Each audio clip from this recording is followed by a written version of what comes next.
Assalamualaikum warahmatullahi wabarakatuh. Sebelum masuk ke dalam inti materi tugas individu yang telah diberikan, saya mohon izin untuk memperkenalkan diri terlebih dahulu. Perkenalkan, saya Amam Failani dari kelas 05 SMJK 003 yang akan membahas tentang etika komunikasi bisnis. Bisnis merupakan aktivitas yang mendatangkan keuntungan dan dikenal oleh kaum muda hingga tua. Pada zaman globalisasi seperti sekarang ini, masyarakat Indonesia, terlebih lagi kaulah muda yang mayoritas masih bingung akan manfaat dan tujuan dari bisnis itu sendiri. Padahal apabila kita memahami mengenai bisnis, kita bisa mendapatkan keuntungan yang kita harapkan dalam aktivitas bisnis tersebut. Jika serius dalam menjalankan bisnis, pasti bisnis tersebut akan berkembang. Dilihat dari pertumbuhan ekonomi kita saat ini, jumlah pengangguran di Indonesia menduduki angka yang sangat fantastis. Namun, pemerintah belum bisa mengatasi problema tersebut. Jika ada lapangan kerja yang dibuka, masyarakat berbondong-bondong untuk menjadi pegawai yang diimpikan. Tetapi, pekerja tidak hanya sebagai pegawai saja. Masih banyak pekerjaan yang bisa kita lakukan, misalnya perwirausahaan atau pengusaha. Dan salah satunya adalah dengan membuka bisnis. Maka dari itu, saya ingin membahas di kesempatan PPT kali ini yang berjudul Etika Komunikasi Bisnis. Etika komunikasi bisnis. Etika komunikasi bisnis adalah pandangan manusia terhadap baik dan buruknya perilaku manusia dalam menjalin komunikasi ke satu orang atau lebih dalam lingkup bisnis. Etika komunikasi bisnis bisa diartikan sebagai etika berkomunikasi di dalam bisnis. Poin utamanya adalah etika. Sedangkan definisi dari etika ini berdasarkan pendapat para ahli cukup banyak. Saya coba ambil pengertian etika menurut Dr. O.P. Simorangkir. Beliau adalah salah satu penulis buku tentang etika bisnis. Menurut Dr. O.P. Simorangkir, etika adalah pandangan manusia terhadap baik dan buruknya perilaku manusia.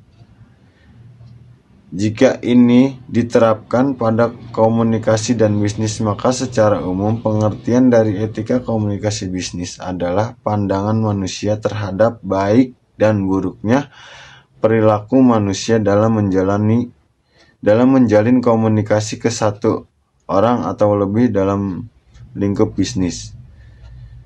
Sehingga demikian, kata kuncinya dalam etika komunikasi bisnis ini adalah perilaku baik dan buruk dalam berkomunikasi.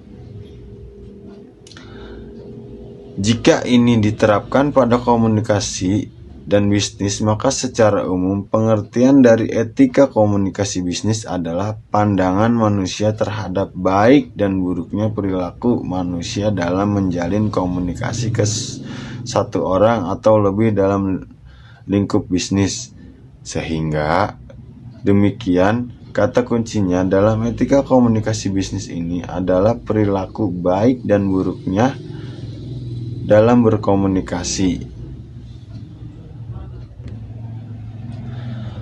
Pentingnya etika komunikasi bisnis. Sebagai seseorang yang memiliki suatu bisnis, wajib memahami dan mempraktekkan etika komunikasi bisnis ini. Mengingat banyak sekali pembisnis yang tidak menerapkan etika dalam bisnis yang dijalaninya, sehingga menyebabkan banyak kasus negatif dalam berbisnis. Contoh pelanggaran etika komunikasi bisnis.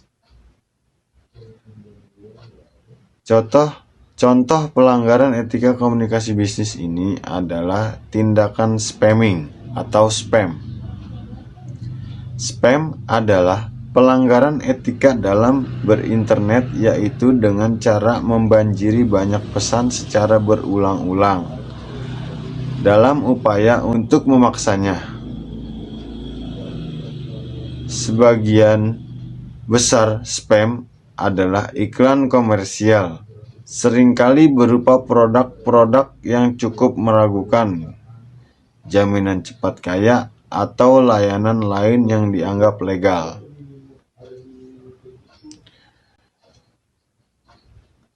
Teori etika komunikasi bisnis terbagi menjadi 3 teori.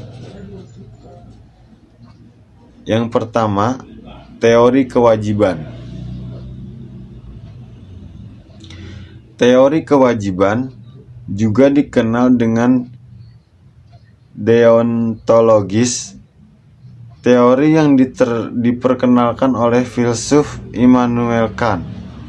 Ini mengatakan bahwa suatu tindakan dikatakan baik bukan karena tujuan tindakan, tetapi karena tindakan itu sudah baik pada dirinya sendiri. Karena sudah baik pada dirinya sendiri, tindakan wajib dilakukan atau dilaksanakan. Kewajiban ini bersifat tanpa syarat atau imperatif kategori. Yang kedua, teori manfaat. Teori manfaat dikenal dengan utilitarian teori. Ini menjelaskan bahwa suatu tindakan dikatakan baik apabila tindakan itu membawa manfaat bagi orang lain. Yang ketiga, teori hak. Komunikasi bisnis yang etis juga mempertimbangkan hak konsumen. Komunikasi bisnis yang etis tentu mempertimbangkan hak konsumen untuk memperoleh informasi tepat, akurat, dan bermanfaat bagi konsumen. Keakuratan informasi tentang produk sebuah perusahaan menjadi faktor penting bagi konsumen dalam menentukan apakah ia membeli atau tidak membeli produk tersebut. Ranah etika komunikasi bisnis terbagi menjadi 3. Etika komunikasi bisnis melalui telepon. Perhatikan volume suara Anda ketika berbicara melalui telepon. Jangan terlalu lirih sehingga tidak terdengar lawan bicara Anda. Jangan juga terlalu keras hingga mengganggu orang-orang di sekitar Anda saat berkomunikasi. Yang kedua, etika komunikasi bisnis melalui email. Gunakan alamat email yang profesional dengan menggunakan domain sendiri.